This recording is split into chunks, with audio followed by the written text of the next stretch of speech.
खबर आसनसोल से है। अजोय नदी के बीच अवैध रूप से बनाई गई अस्थायी सड़क को सोमवार को बाराबनी ब्लॉक प्रशासन ने ध्वस्त कर दिया है। ये घटना अमूलिया घाट के पास पश्चिम बंगाल झारखंड सीमा पर हुई। जानकारी के अनुसार अमूलिया के पास अजोय नदी पर एक अवैध सड़क बनाई गई थी, जिसका उपयोग बंगाल और झारखंड के लोग आवाजाही के लिए कर रहे थे। सूचना मिलने के बाद बाराबनी ब्लॉक प्रशासन और पुलिस की टीम घटना स्थल पर पहुंची। पुलिस की उपस्थिति में जेसीबी मशीन के जरिए उस सड़क को तोड़ दिया गया। बाराबनी ब्लॉक प्रशासन ने बताया कि रूनाकुड़ा घाट पर बंगाल झारखंड सीमा के लोगों के लिए एक स्थायी पुल पहले से ही मौजूद है। इसके बावजूद नदी के बीच अवैध तरीके से सड़क बनाई गई थी, जो नदी के जल प्रवाह को बाधित कर रही थी, इसलिए इस अवैध सड़क को हटाया गया। असुविधा এখানে আমাদের তো কোনো অসুবিধা নেই। আমাদের সাধারণত ওদিকে যাওয়া আসা খুব কম। অসুবিধা ওদিকে যে সামনে 8-10টা গ্রাম আছে, ওদের খুবই অসুবিধা হবে, মানে অসুবিধা অনেক হবে ওদের। কেননা আমাদের আসানসোল জেলা হাসপাতালে অনেক প্যাসেঞ্জার নিয়ে যায় ওরা। ওদিকে হিন্দি পড়াশোনা খুব অসুবিধা হয়। এদিকে বাংলা মিডিয়াম আছে, ওরা মানে বাংলা পড়াশোনা আমাদের বেঙ্গলি পড়াশোনার উপরে ইনভলভ। ওরা ছেলে মেয়েদের আমাদের পড়তে আসে। তারপরে যে অনেক রকম যেমন ছেনামোটা ধরুন, তারপরে আরও যে সাধারণ পাবলিক যাওয়া আসা করে ছেনামোটা, যেমন আমাদের দোমানি গ্রাম, ওরা মিষ্টি দোকানে ছেনা দেয়।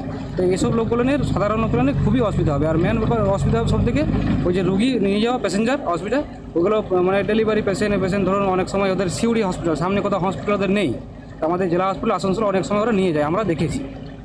ওদেরই বেশি অসুবিধা হবে। আপনাদের এদিকে কোনো অসুবিধা আছে? আমাদের কোনো সাধারণ অসুবিধা নেই। আমরা কোনো সময় যাই, কুটুম আত্মীয় বাড়ি যদি সামনে হয় যাই, বাকি অসুবিধা আমাদের কিছু নেই।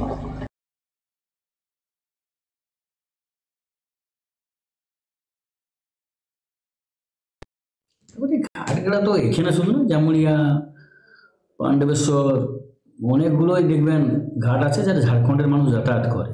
এবং ঘাটগুলো বড় কোনো ঘাট নয়, মানে যে ট্রাক চলবে, ডাম্পার, মিনিবাস, এই সকল ঘাট নয়। সিঙ্গেল সরু ঘাট মানুষ যাতায়াতের জন্য। এবং দেখবেন ঝাড়খণ্ডে প্রচুর গরিব মানুষ আছে, তারা এলাকায় রুজি রোজগারের জন্য আসে। তারপরে এখানে হসপিটাল, পেশেন্ট ঝাড়খণ্ডে ভালো হসপিটাল নেই, আমাদের কেরাজোড়া হসপিটাল বলুন, এগুলো আছে। শুধু বারাবণীতে নাই তো, বারাবণী, বড়কলা, ফলকলা, চারধারেই তো এই সকল ঘাটগুলো ঝাড়খণ্ডে লোকরা যাতায়াতের জন্য বানিয়েছে ম্যাক্সিমাম। এটাতে বলছে খালি হসপিটালে এইসব বেশি যাওয়া আসা করে, পেশেন্টে বেশি যাওয়া আসা করে। পেশেন্ট করে রুজি রোজগারের জন্য মানুষ প্রচুর আসে এলাকায়। ঝাড়খণ্ড দেখছে এখানে ঝাড়খণ্ডের লোক ম্যাক্সিমাম এখানে ইট ভাটা বলুন, বলুন, প্রচুর পরিমাণে কাজের রুজি রোজগারের জন্য আসে।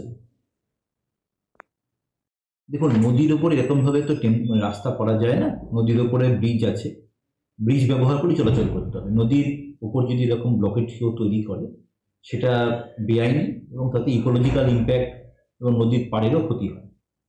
তো এইটা খবরটা আমরা পাওয়ার পরই আমরা পুলিশকে বলেছিলাম যে অ্যাকশন নেওয়ার জন্য। ভূমি দপ্তর সহায়তা করেছে এবং পুরোটাকে মিলিয়ে আমরা এই জিনিসটাকে আজকে আমরা অ্যাকশন নিই। স্যার এরকম তো অনেকগুলো ঘাট আছে, সেগুলো কি কোনো করেছে না? দেখুন, আমার কাছে যতটুকু খবর এসছে সেটুকু আমরা অ্যাকশন নিয়েছি। ভবিষ্যতে যদি এরকম কোনো ইনপুট আমরা পাই, তাহলে আমরা অ্যাকশন নেব। এটা আমি আমার ব্লকের ক্ষেত্রে বলতে পারি, অন্যান্য ব্লকের ক্ষেত্রে সেখানকার প্রশাসন